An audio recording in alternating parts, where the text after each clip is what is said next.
Alright, what's up, boys and girls? We're back. We're moving on to a new game and a new era of Commander. We've got Commander 2014 is out. This is my only game today, and the audio on my recording did not work. So, we're going to try to do a replay since that got screwed up, unfortunately. But it's an exciting game. We're playing Monoblack, Nixilis, Unshackled. I'm trying to play with Nixilis more. And I saw some of your suggestions playing Marilyn, the Morning Song. My problem with Marlin is you give your opponent the first opportunity to tutor, and unless you have Nixilis out, you're basically just giving your opponent a free removal spell for Marlin. I'm not a fan of that, but maybe I'll try it at one point. Maybe better in 4-player, but the thing is, casting Nixilis is a problem because he's so expensive. I don't think he's a very good Monoblack commander, but I think he's a fun one to try and play with. So there he is. And then we've got Daretti, Savant, right? It's a 3 in red. New commander, he's a planeswalker, which I really do not like commanders as planeswalkers. I think that is an area of commander that Wizards should have left it away. It just doesn't. I don't like it. Like, what if they just started pure enchantment commanders where you can't actually attack them or kill them without an enchantment removal? Like, is that next? I don't know. I hope it isn't, because that would be really annoying. I mean, there are the indestructible ones, but at least, I mean, they're creatures in the end. Anyways, you know, the gods I'm talking about. But it was like pure, like, you know how you had pure mana confluence. No. Pure, I don't know, what's the good enchantment, like an Omniscience commander. Like, would you really want that? I don't think anyone would want that. But he's a pretty good one. I think of all of the commanders in their monocolor, he is probably the most... It's probably the best suited to be his pre-con. He's probably one of the best ones to play because his effect is so good. I mean, you just -2 immediately, like, put a really good artifact into play. So he's got 3 loyalty, +2 to discard up to 2 cards, and draw that many cards, which is like a Faithless Looting. -2, sacrifice an artifact if you do return target. So it's a trash to treasure. A card I've never seen cast against me in Commander, though. That will probably change now that this guy's a Commander. And then -10, get an emblem. Whenever an artifact's put in your graveyard from the battlefield, return that card to the battlefield at the beginning of the next end step. And of course, he can be your commander. So he's pretty good. Literally the only game I played today. I will show you, actually, if you want to see the game logs. 11-9. It's my only game. So I lost one last night late in the morning after studying all day. Alright. So my hand's pretty good. I mean, the problem with Mono Black is it can literally not interact with artifacts unless you have, like, there's a card that's like a 2-mana enchantment that's called, like, something Gate to Phyrexia, where you can sacrifice a creature to kill an artifact, but it has to be on your upkeep, and I don't have a lot of creature token abilities, so it's not a good card in my deck. I know there's one more, but I can't remember what the name is. So basically, I can't play that card. So we're going to keep this hand anyway and just hope we can get there. Him is kind of awkward because it actually just puts guys into his graveyard. That's pretty nice for him. And we have the Thawing Glaciers, which I like.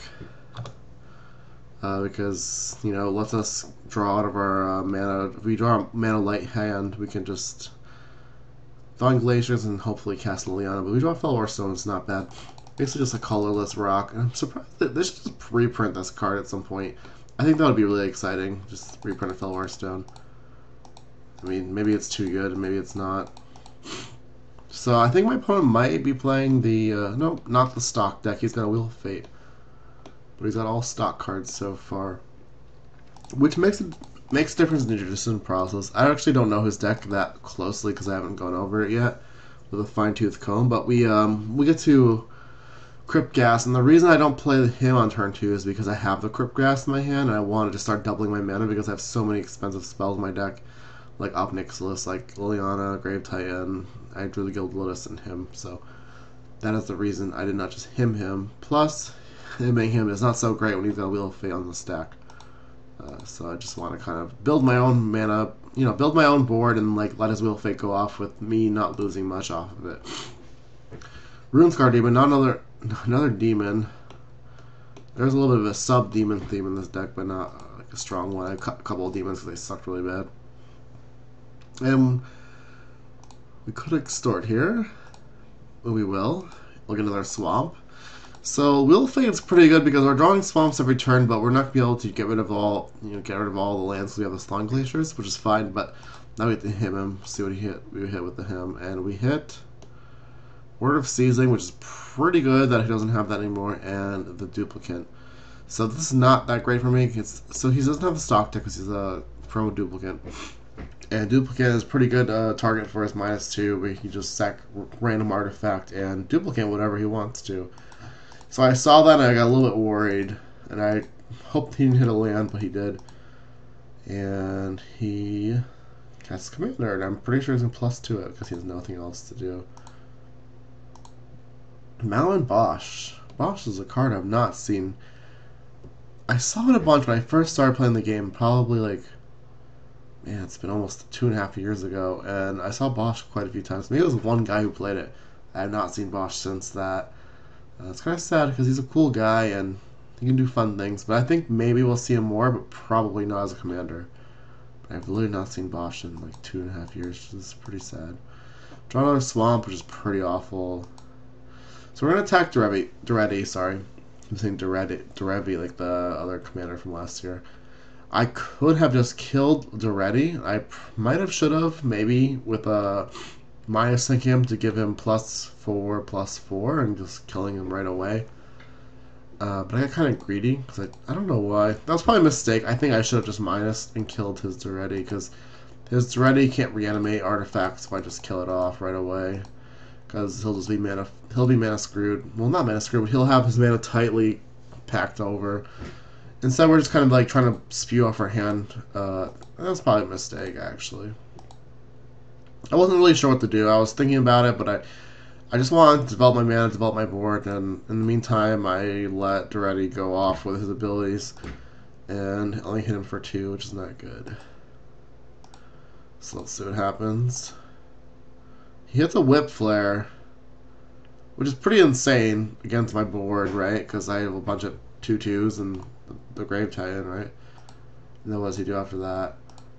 He casts an artifact, so now I'm like, ugh, great. Now he can just sacrifice an artifact and return duplicate and kill my grave. So he basically just wrathed me for the cost of 2 cards, which is not the worst, but not the best. I mean, it's good because the Grave Titan was going to go off and just smash him to death. I had a war. That duplicate getting into his was so bad for me. I mean, I'm sure he would have discarded it eventually, but that was just a good turn for him, and I'm a little bit flooded here. Maybe Liliana just flooding me more, but we have ways to get out of this. We have a lot of mana, which is nice for certain things, and now we're going to Runescar Demon and tutor. So I was trying to think of what I could tutor my deck because I haven't played this deck too much in the last week or so, and I wasn't sure what I could do. I could kill his Daretti, but that's not that great. I could kill his duplicate, not that great. But then I just think I could just get a Lightning Greaves and then attack Daretti and then -3 kill duplicate. So now I've pretty much killed off all his things. Yep. Killed that off with a -3, giving it -6/-6, which is pretty perfect right there. Liliana's doing some work this game. I mean, she's not the best, but she's not the worst. It would probably just be better as a 3-mana Liliana, but you do what you can. So Nixilis is sadly sitting on the sideboard. Or not the sideboard, the command zone. That's why I don't like to just build around him, because they give him Maryland, but if you just have a Maryland on 3 mana, like, what are you going to do? Just run it out and hope your opponent can't just wreck you with Maryland's tutor ability? Not so fond of that. Plus, what was I going to say? Oh, so someone said to put Ghost Quarter. Obviously, Ghost Quarter is great in this deck because whenever opponent searches their library, they lose a creature and lose 10 life. But it's bugged, so when you Ghost Quarter, kill your opponent's land, and they search their library for a new land, it actually doesn't work. And I've reported this weeks ago, and they haven't fixed it. So I actually cut Ghost Quarter from my deck because it was basically just smashing my own land for no value. There's no trigger that happens. They search the library for a land because that's what Ghost Quarter does, and you strip mine yourself, basically. Not the best thing that you want to happen. So you place Feldon, which is a card I want to play with very quickly. I want to play with this card. He seems pretty awesome. He seems like he'll be pretty good in kiki-jiki. Like, he'll be a good card to have in that deck. Hopefully, I can get one. I don't know how expensive it is right now. I think they're pretty expensive because the set just came out right now. I think he might be one of the more cheaper cards because people want to play Daretti, get the Warm Coil engines. Maybe not even. I don't know. I think Daretti is the go-to deck this year compared to last year, where it was the Mind Seize Jaleva deck with True Name Nemesis. There is not like a True Name Nemesis. Like, I mean, the white deck has the Priest, but I don't think that card's gonna be that broken. Maybe it will. We'll see. All right. So Cryptghast. We reanimated our Cryptghast. We drew one. Now we have a Bijou-Kabad, which is pretty awesome. We can kill all of his artifacts out of his graveyard, which is what I want to do against Daretti at 3 mana, especially with an artifact. And we have a removal spell because we just wield fate. He willed to fate us. All right. So now we're looking pretty good. Extorting. We're extorting for value, not because we need to. I don't think it actually makes a difference. We probably should just not have extorted and just cast our Everflowing Chalice for max value. But I kind of just wanted to start draining him. And just see how good Extort is, because I've not played with it much. It's probably much better in 4-player. So we're going to attack and put him down. So, I mean, he's got 5 cards in hand, so a lot of bad things could happen to us. And we're going to leave up our Mind Stone sack ability if we need to do it. I probably should have just sacked it, but I didn't. I actually don't sack my Mind Stone. That's like a mistake. He plays a Mirror Works, which is a card he added to the deck. Obviously doesn't do a whole lot right now because he's facing pressure. Walking Atlas even tapped to put the land in play. So he's edited the deck a little bit, but it's mostly up to Precon, I'm pretty sure. With some added effects. I'm not sure what he cut from it. So he drew a Crucible, a land, and a Duress. I kind of want Duress in case he's got like another, you know, like a Red Wrath. I just don't want it to happen to us. It seems pretty bad, so we're going to draw the Duress. We're going to pay the Extort. Shuffle away the other Forest. And we're going to play the Chalice too. Or Nixilis, so we're just going really deep here. So it was a concern of how many mana to pay this Chalice for, so I paid for 2 because I don't need that much more mana, I don't think. It doesn't really make a difference. Duress. So he's got a Dreamstone Hedron, a Spine, and a Fire Diamond. Honestly, I'd rather him have to cast this hardly, like hard cast it, versus him Darettiing and then killing his Walking Atlas and reanimating his Spine, because then you get some kind of some loop with that. I don't want it to happen. Oh, is that in the deck? It's in the deck. Okay. In the deck.